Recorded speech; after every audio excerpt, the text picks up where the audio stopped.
My dear students, আজকে আমরা শিখব how to make a sentence in English.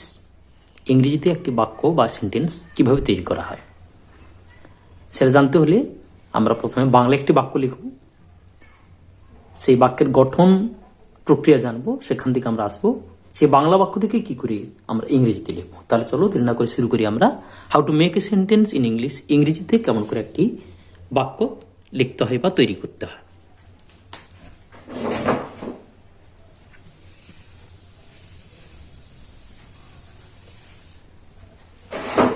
আমি বাংলা একটি বাক্য লিখছি। প্রথমে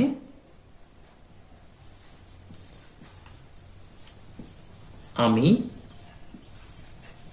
ভাত খাই। মাই ডিয়ার স্টুডেন্টস, এই যে বাংলা একটি বাক্য লিখলাম, আমি ভাত খাই। এখানে দেখো, এই যে খাই, এটাকে বলা হয় ক্রিয়াপদ। এটাকে বলা হয় ক্রিয়াপদ। ক্রিয়াপদ কাকে বলে? না, যে শব্দ দ্বারা কোনো কাজ করা বোঝায়, খাওয়া, পড়া, ঘুমানো, চলাফেরা করা ইত্যাদি, অর্থাৎ যে কোনো কাজ বোঝালেই তাকে আমরা ক্রিয়াপদ বলি। তাহলে যে খাওয়া, এটা হচ্ছে একটা কাজ, তাহলে খাই হচ্ছে ক্রিয়াপদ। তাহলে এই ওয়ার্ডটা বা এই শব্দটিকে আমরা বলছি ক্রিয়াপদ। খাওয়ার কাজটা কে করছে? আমি। এই শব্দটি হচ্ছে কর্তা। কি খাই? ভাত। এই ভাত, এই শব্দটি, একে আমরা বলছি কর্ম। অর্থাৎ কর্তা, কর্ম, ক্রিয়াপদ, এই তিনটে শব্দ নিয়ে মূলত একটি বাক্য তৈরি হয়। বাংলায় সাধারণত ক্রিয়াপদ বাক্যের একদম শেষে থাকে। বন্ধুরা, একটা সমস্যা হয় কি, আমরা কোনো একটি বাক্যে, অর্থাৎ বাংলায় কোনো একটি বাক্যে ক্রিয়াপদকে সহজেই খুঁজে পাব, কারণ বাংলায় ক্রিয়াপদ সবসময় বাক্যের শেষে থাকে এবং সেই শব্দটি দ্বারা কোনো একটা কাজ করা বোঝায়। তাহলে এই বাংলা একটা ক্রিয়াপদকে খুঁজে পাওয়া অনেকটা সহজ। কিন্তু আমাদের সমস্যা হয় যে ক্রিয়াপদ তো খুঁজে পেলাম, কিন্তু বাক্যের কর্তা কোনটি বা কর্ম কোনটি সেটা বুঝবো কি করে। এর জন্য ছোট বন্ধুরা একটি সহজ পদ্ধতি রয়েছে, সেটা এসে আমরা জেনে নিই। বাক্যের এই যে ক্রিয়াপদ, বাক্যের ক্রিয়াপদকে কে বা কারা দিয়ে প্রশ্ন করলে আমরা যে উত্তরটি পাবো তাকে বলা হবে বাক্যের কর্তা। যেমন ধরো, কে খায় বা খাওয়ার কাজটা কে করছে? নিশ্চয় উত্তর হবে আমি। এই জন্য আমি হচ্ছে বাক্যের কর্তা। ওই একই ক্রিয়াপদকে যদি আমরা কি বা কাকে দিয়ে প্রশ্ন করি, তাহলে আমরা যে উত্তরটি পাবো তাকে বলা হবে বাক্যের কর্ম। কি খাই? উত্তর হচ্ছে ভাত। এই জন্য ভাত, এই শব্দটি হচ্ছে কর্ম। তাহলে ছোট বন্ধুরা, আমরা দেখে নিলাম যে বাংলায় কোনো একটি বাক্যের আমাদের প্রথম কাজ হবে ক্রিয়াপদকে খুঁজে বের করা। ক্রিয়াপদ খুঁজে পাওয়াটা খুব সহজ, কারণ ক্রিয়াপদ এমন একটি পদ, এমন একটি শব্দ যার দ্বারা কোনো কাজ করা বোঝায়। সেই ক্রিয়াপদকে কে বা কারা দিয়ে প্রশ্ন করলে আমরা যে উত্তরটি পাবো তাকে আমরা বলবো ওই বাক্যের কর্তা। ওই একই ক্রিয়াপদকে কি বা কাকে দিয়ে প্রশ্ন করলে আমরা যে উত্তরটি পাবো তাকে আমরা বলবো ওই বাক্যের কর্ম। তাহলে আমরা যদি একটা চার্টের মাধ্যমে জেনে নিই বিষয়টা কিরকম দাঁড়ালো। অর্থাৎ ক্রিয়াপদ, ক্রিয়াপদ, এই ক্রিয়াপদকে কে বা কারা দিয়ে প্রশ্ন করলে আমরা যে উত্তরটি পাবো তাকে বলছি আমরা বাক্যের কর্তা। আবার ওই একই ক্রিয়াপদকে কি বা কাকে দিয়ে প্রশ্ন করলে আমরা যে উত্তরটি পাবো তাকে আমরা বলবো ওই বাক্যের কর্ম। তাহলে আমরা বুঝতে পারলাম যে কোনো একটি বাক্যে মূলত তিনটি শব্দ নিয়ে একটি বাক্য আমরা তৈরি করছি, সেটা হচ্ছে কর্তা, কর্ম এবং ক্রিয়াপদ। সাধারণত সহজ করে, এরও কিছু ভ্যারিয়েশন বা প্রকারভেদ আছে বা ব্যতিক্রম রয়েছে, সেগুলো আমরা পরে আলোচনা করব। তাহলে মূলত কর্তা, কর্ম, ক্রিয়া, এই তিনটে পদ নিয়ে একটি বাক্য তৈরি হয়। বাংলায় ক্রিয়াপদ বাক্যের একদম শেষে থাকে। ওই ক্রিয়াপদকে কে বা কারা দিয়ে প্রশ্ন করলে আমরা পাবো বাক্যের কর্তা, এবং একই ক্রিয়াপদকে কি বা কাকে দিয়ে প্রশ্ন করলে আমরা যে উত্তরটি পাবো তাকে বলা হবে কর্ম। তাহলে আমরা জেনে নিলাম যে কর্তা, কর্ম এবং ক্রিয়াপদ মূলত এই তিনটি শব্দ নিয়ে, তিনটি পদ নিয়ে একটি বাক্য তৈরি হয়। এখন ছোট বন্ধুরা, এই যে কর্তা, একে ইংরেজিতে বলা হয় সাবজেক্ট। একে ইংরেজিতে বলা হয় সাবজেক্ট। কর্ম, এটাকে ইংরেজিতে বলা হয় অবজেক্ট। একে ইংরেজিতে বলা হয় অবজেক্ট। এবং যে ক্রিয়াপদ, একে ইংরেজিতে বলা হয় ভার্ব। অর্থাৎ কর্তা, কর্ম, ক্রিয়াপদ, সাবজেক্ট, অবজেক্ট বা ভার্ব, এই তিনটে শব্দ নিয়ে, তিনটে ওয়ার্ড নিয়ে একটি বাক্য তৈরি হয়। বন্ধুরা, একটা জিনিস লক্ষ্য করো, বাংলা ধারে কি দাঁড়ালো? একটা বাক্য গঠন ক্ষেত্রে তিনটে পদ তো লাগছে, কর্তা, কর্ম, ক্রিয়া। এদের গঠন বিন্যাসটা কিরকম? প্রথমে আছে কর্তা, তারপর রয়েছে কর্ম এবং শেষে রয়েছে ক্রিয়াপদ। অর্থাৎ বাংলায় আমরা যখন একটা কোনো বাক্য লিখছি বা পড়ছি, সেখানে তার গঠনটা এইরকম থাকছে।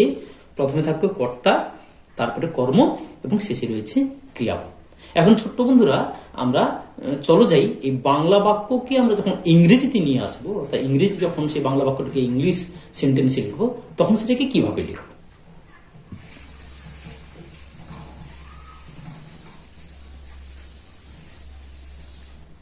তাহলে বন্ধুরা কি দাঁড়ালো? বাংলা বাক্য, বাংলা বাক্যের গঠন রীতিটা কিরকম? প্রথমে থাকছে কর্তা, তারপরে থাকছে কর্ম এবং শেষে থাকছে ক্রিয়াপদ। এটা বাংলা বাক্যের ক্ষেত্রে। যখন এটাকে আমরা ইংরেজিতে সেন্টেন্স, অর্থাৎ যখন আমরা ইংলিশ সেন্টেন্সটা লিখতে যাব, যখন আমরা ইংলিশে সেন্টেন্সটা লিখতে যাব, তখন কিরকম দাঁড়াবে? তখন প্রথমে আসবে সাবজেক্ট,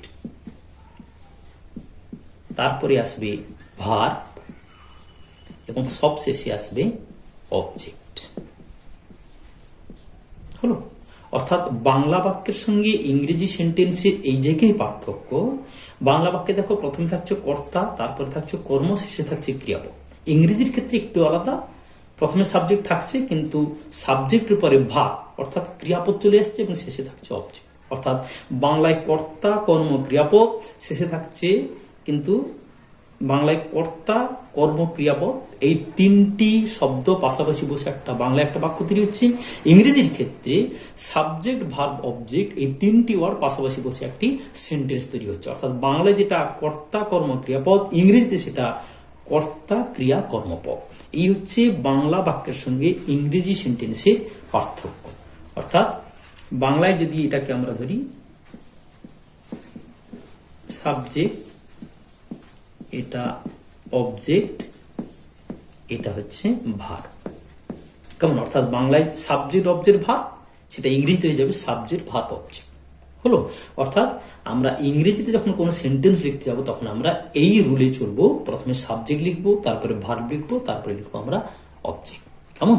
তাহলে এবার আমরা চলো শুরু করি কোনো একটা বাংলা বাক্যকে কিভাবে আমরা ইংরেজিতে লিখবো। তাহলে চলো শুরু করা যাক।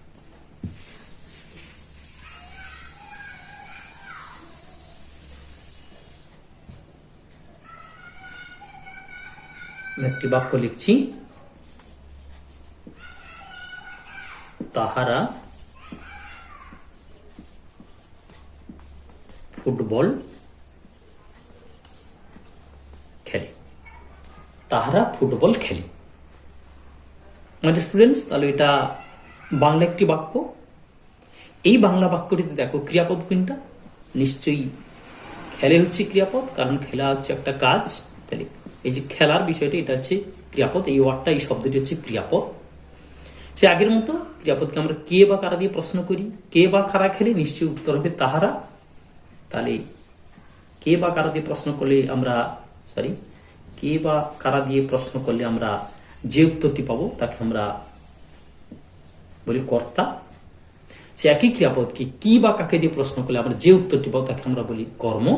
কি খেলে? ফুটবল। তাহলে ফুটবলটি হচ্ছে কর্ম। কর্তা, একে আমরা ইংরেজিতে বলি সাবজেক্ট।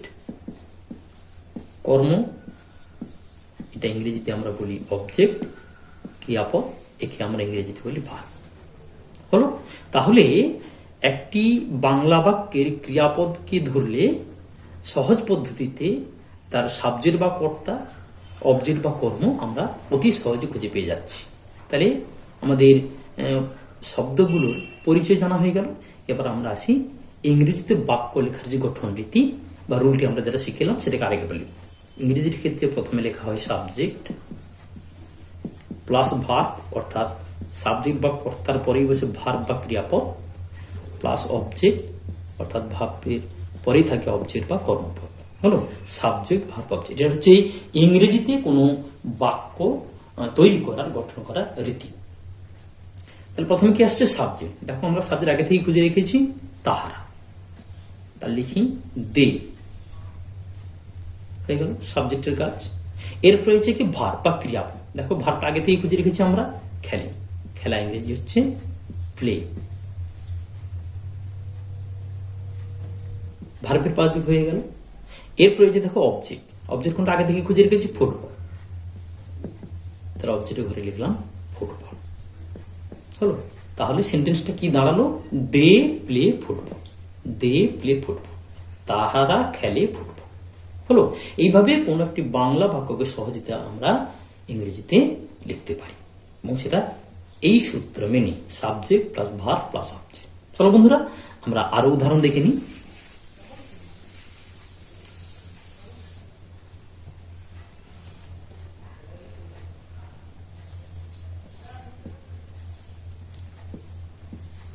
রীতা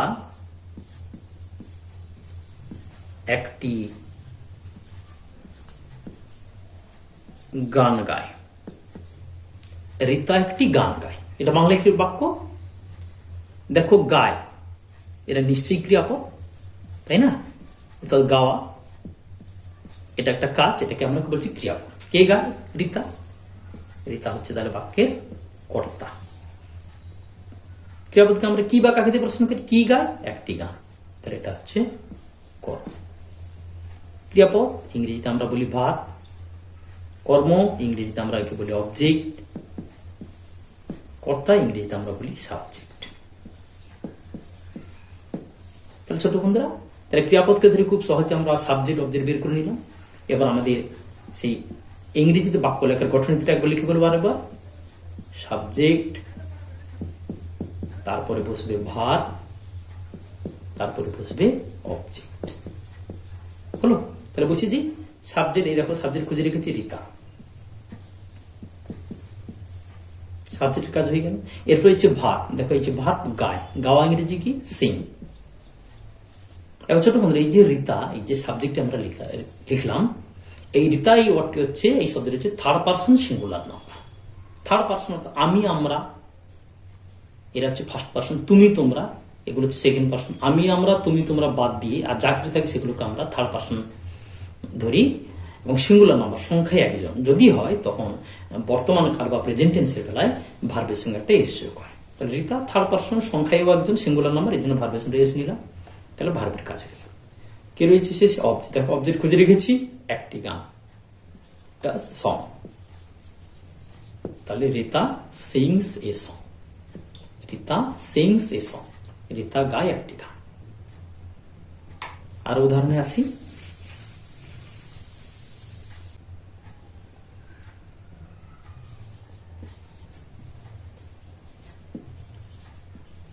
মালা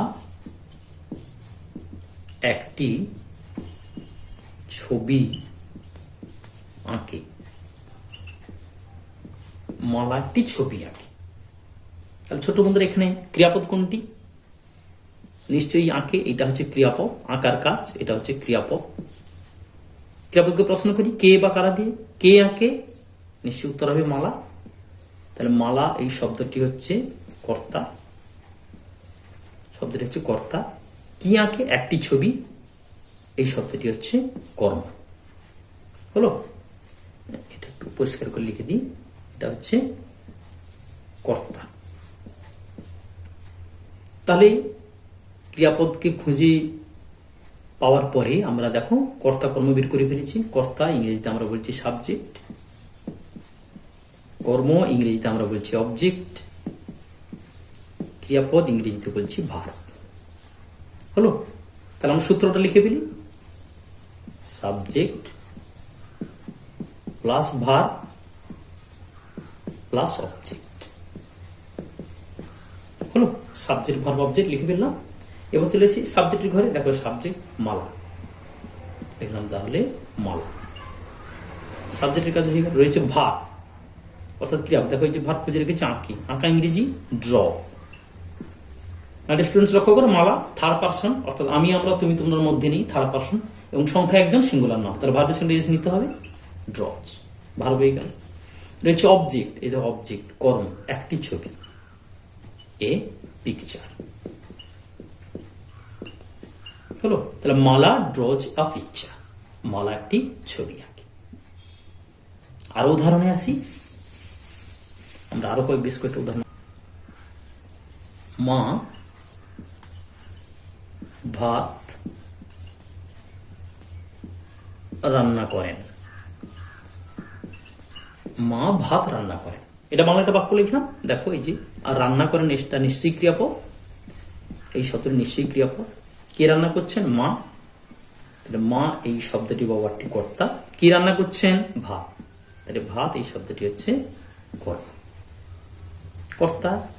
ইংরেজিতে আমরা একে বলি সাবজেক্ট, কর্ম। ইংরেজিতে একে আমরা বলি অবজেক্ট, ক্রিয়াপদ। ইংরেজিতে আমরা বলি ভার্ব। এবার আমরা সূত্রটি লিখে ফেলি। ইংরেজি যে সূত্রটি, প্রথমে আমরা লিখবো সাবজেক্ট, তারপরে থাকছে ভার্ব, সবশেষে থাকছে অবজেক্ট। ছোট বন্ধুরা এখানে আমরা আর একটা কাজ করে নিই। এই যে সাবজেক্ট, এটাকে আমরা সংক্ষেপে এবার লিখবো। সাবজেক্টকে সংক্ষেপে লিখবো এসবি, ভার্বকে সংক্ষেপে লিখবো ভিবি, আর অবজেক্টকে সংক্ষেপে লিখবো ওবি। কিছু না, এটাকে সংক্ষিপ্ত করে লেখার জন্য, খুব সহজে লেখার জন্য আমরা ব্যবহার করবো। সাবজেক্টকে এসবি লিখবো, ভার্বকে লিখবো ভিবি এবং অবজেক্টকে লিখবো ওবি। চলে আসি সাবজেক্টের ঘরে। তাহলে সাবজেক্টকে দেখো কর্তা, মা, মাদার, সাবজেক্ট কাজ হয়ে গেল। এর হচ্ছে ভার্ব, এই যে দেখো ভার্ব ক্রিয়াপদ, রান্না করে, রান্না করে ইংরেজি হচ্ছে কুক। মা থার্ড পারসন, সিঙ্গুলার নাম্বার, সংখ্যা একজন, লিখো কুকস, ভার্ব হয়ে গেল। এর রয়েছে অবজেক্ট, এই যে দেখো রয়েছে অবজেক্ট কর্ম, ভাত, ভাত ইংরেজি হচ্ছে রাইস। হলো, তাহলে মাদার কুকস রাইস, মা রান্না করেন ভাত। এইভাবে সহজেই আমরা কোনো বাংলা বাক্যকে ইংরেজিতে লিখতে পারবো। আরো চলে এসে উদাহরণে, আরো বেশ কয়েকটা এক্সাম্পল আমরা দেখিনি।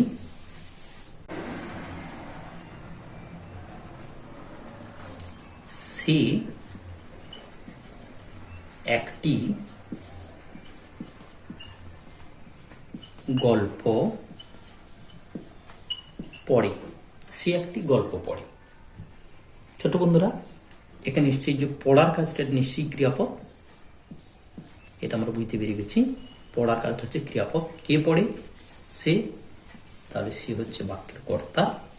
কি পড়ে? একটি গল্প। তাহলে এই শব্দটি হচ্ছে কর্ম। পেয়ে গেলাম। তাহলে এটা সাবজেক্ট, ইংরেজিতে এটা কোনো সাবজেক্ট, সংক্ষেপে লিখবো এসবি। এটা অবজেক্ট, সংক্ষেপে লিখবো ওবি, এবং ভার্ব সংক্ষেপে লিখবো ভিবি। হলো, তাহলে আমরা সাবজেক্ট ভার্ব অবজেক্ট খুঁজে পেয়ে গেলাম। এবার আমরা সে রুলটি লিখবো।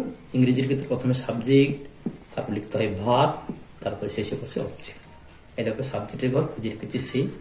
সে ইংরেজি হি অর সি হতে পারে। হলো, ম্যাসকুলিন জেন্ডারে হলে হি লিখবো, ফেমিনিন জেন্ডারে হলে সেটাকে আমরা সি লিখবো। সাবজেক্ট হয়ে গেলে হচ্ছে ভার্ব। এই দেখো ভার্ব পড়ে, পড়া ইংরেজি রিড, পড়া ইংরেজি রিড। দেখো হি বা she, third person, singular number, ভার্বের সাথে এস নেবো, ভার্ব হয়ে গেল। শেষে হচ্ছে দেখো অবজেক্ট, অবজেক্ট কিন্তু কর্ম, একটি গল্প, স্টোরি। তাহলে he or she reads a story. তাহলে ছোট্ট বন্ধুরা আমরা বুঝতে পারলাম কোনো একটি বাংলা বাক্যকে ইংরেজিতে কিভাবে সহজে লেখা যায়, সহজ পদ্ধতিতে লেখা যায়, সেটা আমরা আজকে জানলাম। আরেকবার দেখে নিই যে কোনো একটা বাংলায় কোনো একটি বাক্যকে যখন ইংরেজিতে লিখতে যাব, আমাদের প্রথম কাজ হবে ক্রিয়াপদকে খুঁজে বের করা। ক্রিয়াপদকে কে বা কারা দিয়ে প্রশ্ন করলে আমরা যে উত্তরটি পাবো তাকে আমরা বলবো বাক্যের সাবজেক্ট বা কর্তা। ওই একই ক্রিয়াপদকে কি বা কাকে দিয়ে প্রশ্ন করলে আমরা যে উত্তরটি পাবো তাকে আমরা বলবো অবজেক্ট বা কর্ম। তারপরে আমাদের সাধারণ যা সূত্র রয়েছে, ইংলিশে বা ইংরেজিতে কোনো সেন্টেন্স লেখার ক্ষেত্রে প্রথমে সাবজেক্ট বসে, প্লাস ভার্ব, অর্থাৎ তারপরেই বসে ভার্ব, এবং শেষে থাকবে অবজেক্ট। ছোট বন্ধুরা, আজকের এই পর্যন্ত। এরপর দিন আবার এর পরের অংশ নিয়ে হাজির হব। সুস্থ থেকো, ভালো থেকো। Thank you very much.